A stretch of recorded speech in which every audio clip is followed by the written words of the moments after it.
কুষ্টিয়া জেলার ভেড়ামারা উপজেলায় বিজিবির অভিযান অবৈধ বিড়ি পাচার রুখতে কার্যকর হয়েছে।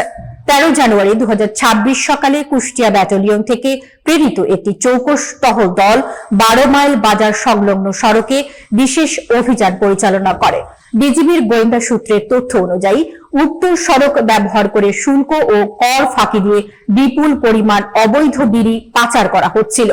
কুষ্টিয়া প্রতিনিধি মোহাম্মদ আমিরুল ইসলামের ভিডিও চিত্রে বিস্তারিত। অভিযানের সময় পরিত্যক্ত অবস্থায় 10,400 প্যাকেট অবৈধ নকল বিড়ি জব্দ করা হয়। বিজিবি জানায়, জব্দকৃত বিড়ির আনুমানিক সিজার মূল্য 5,72,000 টাকা।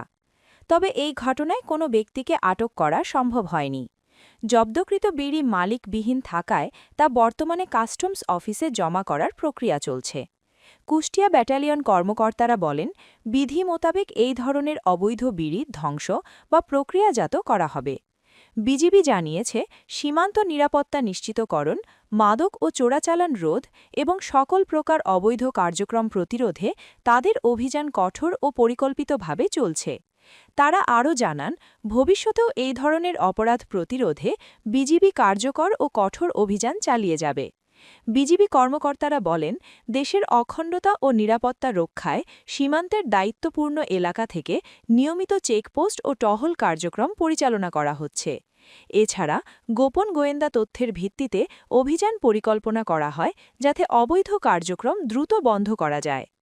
এই ধরনের অভিযান দেশের সীমান্ত ও বাজার এলাকায় আইন শৃঙ্খলা রক্ষায় বিজিবির দায়িত্বশীলতা প্রতিফলিত করে।